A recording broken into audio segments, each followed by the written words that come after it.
Hey guys, I'm Aaron from PhoneDog.com, and Windows Phone 7, the newcomer to the mobile OS market, is already making waves on several carriers, AT&T being one of those. The LG Quantum with AT&T, available now at AT&T for $200, and it's a pretty cool device, and it's the only one, at the moment at least, until the Dell Venue Pro comes out, to have a full QWERTY keyboard. So, is a QWERTY keyboard worth it? Are the specs great? Is it a cool device? We'll find out in the review.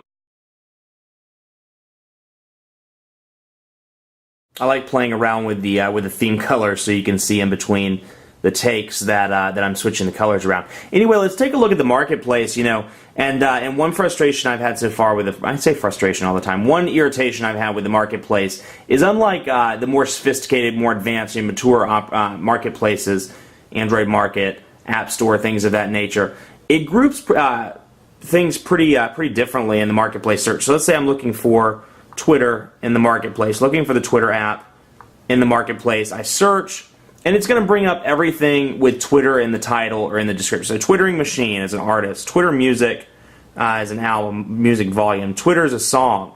And then you see like 6 or 7 down, Twitter, there's the application. So there's no organization between songs, playlists, albums, and applications. So if you're looking for something specific, that's a downside in the marketplace. Otherwise, you see on the Quantum, LG App Store, AT&T App Center, the usual one. We can go into LG App Store and see what's in there. Some pretty unique stuff there. I'm a musician. I'm not a musician, but I am a musician with that app. Workout tracker, toolbox, things of that nature. And 4 updates already. You can see updates to all the AT&T stuff. But let's download, actually let's go back to search and download Twitter. I can type Twitter. And yes, I know I type odd with my index finger and with the thumb on the other one. But we go into the Twitter application, and it's pretty clean looking here. We can share it, install it, and once this loads, the description, screenshots, and then reviews down at the bottom. So it's all kind of on one page as opposed to Android or another operating system where you have the tabs that organize. Star system, 5 stars, obviously great. Lower the stars. The worst program is we can install.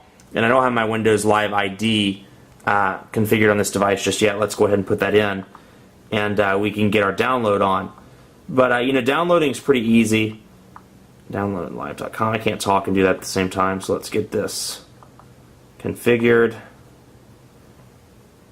And let's see here. We'll connect to Windows Live. Apparently I don't know my password. And you can see, there we go. We're downloading it, so you can see it by the price. Downloading now. And once it's downloaded, we can jump in and see it down here in the settings as soon as it updates. While that's updating, we'll come back to that. You do have some options to move things around. We'll click and hold, and we can move the calendar up. For example, we can move these around. Put that there. Move that up. You get the idea. Basic customizations with the squares on the device. Now this is designed after subway tiles. This is called Metro UI. And Microsoft said it was designed after the subway tiles you see, or descriptive subway tiles you see as you're going down into the subway. There's Twitter, and overall, for the most part, the programs are beautiful. Everything's very fluid. But again, there's no multitasking. So if I'm in the middle of a tweet or a message or anything of that nature, I'll go into messaging. We'll load up. Let's say I'm in the middle of sending a message to somebody. I pop out. I come back in. And it's gone. So, there's no multitasking. You're in the middle of doing something, you jump out to take a phone call, whatever, and come back in. There's nothing there. So that could be a frustration, or could be an irritation. Trying to stop using that word. For some. Calendar, again, very simplistic. Scroll between day and agenda on the main screen. And then you have some options down here to view today. You can view the month, and you can add a new appointment. So add a new appointment. And I don't have my calendar synced on my Gmail, but if I did, you would see the option to save it to my Windows Live account or save it to my Gmail account. But we'll say, hang out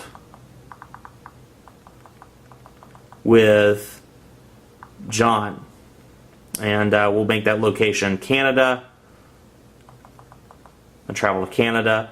And I need to be there around 6:05. Tonight. So you have the option to, the how long section, pretty self-explanatory here. You can select the standard 30 minutes, 1 hour, 90 minutes, whatever. Or you can customize it and say it's from 6:05 to 7:11. Hey, 7-Eleven. and you can save it. Now, when you have a new appointment, we go back here, it'll pop up in the calendar box, and you can see, back to what I was saying earlier, I can see where that would be really beneficial as a messaging box, or as Google Mail. You could see your recent messages or your recent emails. So something to look into in a future version of Windows Phone 7. Microsoft, if you're listening. Xbox Live pre-installed on this device, as it is with the rest of the Windows Phone 7 collection. You have you can get more games. You can play Xbox Live, and we can try Tetris, some of the other games in the collection. So pretty cool to have that installed. And actually, battery life's been pretty decent on this device. It has a 1500 milliamp battery, which when you look at the HTC devices like the HD7, it only has a 1230 milliamp battery powering a giant device. Battery life wasn't great. On the other hand, it's been pretty decent on the Quantum. I made it through a day and into day 2, the early morning of day 2, with moderate use, text messaging, emailing, calling, before it requires a recharge. So out of the battery life, I have to say this is one of the best Windows Phone 7 devices just on the battery front. Very cool there. Let's see music and videos. There's the Zune support pre-installed on this device, and it's nice to have that because it creates an ecosystem with this as opposed to something like Android, where, and I know I'm drawing a lot of comparisons, but to something like Android where you kind of have to it's fragmented. You have to find a way to put your music on. You do have the Zune support here. We can listen to music, and you can group it by artists, albums, songs, and playlists. And then, of course, you have access to the marketplace through Zune, but you could pop into the marketplace yourself by clicking the, as we saw earlier, by clicking the individual button and searching. If that Twitter song's your thing, you can search for that and download it through the marketplace. Otherwise, I'm jumping around a little bit. There's Microsoft Office is pre-installed on this device, and again, just have a look at the transition effects. You can see very smooth, and even though the program requires some time to open, they did a good job with the transition effects between the programs. Now, we can scroll over and see Explore Excel, Explore Word, PowerPoint, and then we can create a new document. So let's do a new document. It gives me the option of Word or Excel. Once I click on it, I'm already in, so I can type through there. Now, some options include outline, comment, find, and you can format it to an extent, and you can save and sync those to your regular Microsoft Word program. So that's a nice touch, and you can see Xbox Live actually have 2 notifications there. Let's see what those are. A friend request and a message already. So pretty cool on that front. Now, you have some pictures installed on this device, and there's not a lot of customization on the pictures front. I hope at some point in the future you can include a picture in the background, but as of now, the only time you see a picture is when you turn it off and when you turn it back on.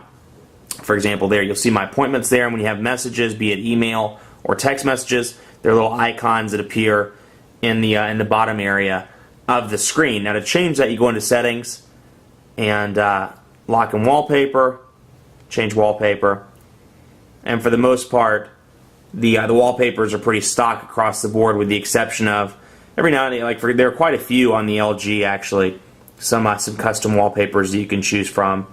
It's a pretty nice one. Let's say we'll pick that. We can save it, and then when we load it back up or turn it back on, you can see that the picture has been changed. So pretty cool on that front. Otherwise, typical Windows Phone 7 stuff. And a neat little feature while I'm on it right now. Me is on there, for example. You can save your contacts. So we'll actually go back into the contacts, or people, excuse me. And it's a dynamic tile. I'll show you in just a minute. But we'll say Aaron. Can't type today. Aaron Baker, and we'll save that, and we'll make the phone number. We'll save that. When we save, that's what it looks like with a saved contact, but you can see I can click and hold my name, and I can pin it to the start screen. So now I have easy access to that contact, and of course I can move it around as much as I see fit, and do it like that. And then when you click it, easy access to the individual contacts. That's pretty cool there. Now, the people icon up here, the people box, is dynamic, so if you have pictures of your individual contacts, you can watch it change. Those pictures will come up. So pretty cool little feature. On the topic of phone calls and people, I've been pretty pleased with the reception. I took it to an AT&T Dead Spot in South Charlotte over the weekend while shopping for gifts for the holidays, and was pleased with signal. It maintained the signal. It was a little bit choppy had a dropout here and there, but it did not drop the call. And as I said earlier, I was pleased with the battery life. So good device all around, and hopefully we'll see many more Windows Phone 7 devices in the coming days, weeks, and months. Much more coverage to come on the LG Quantum on PhoneDog.com. Be sure to like us on Facebook. Facebook.com/PhoneDog. We're giving away some AT&T devices as part of PhoneDog's 12 Days of Christmas giveaway. All you have to do is like us on Facebook and be sure to RSVP to those individual events. Now, another thing we're doing, we're giving away 100 tablets, be it an iPad, a BlackBerry Playbook, or a Samsung Galaxy Tab. The choice is yours. Head over to PhoneDog.com or Facebook.com/PhoneDog. Like us, enter the sweepstakes for your chance to win. 1 in 5,000. It's pretty cool. Who knows? You could win an iPad. Be sure to follow me on Twitter as well. PhoneDog_Aaron. I would love to hear from you. Thanks for watching. Keep it locked on PhoneDog.com for more coverage of Windows Phone 7 and the LG Quantum. See you next time.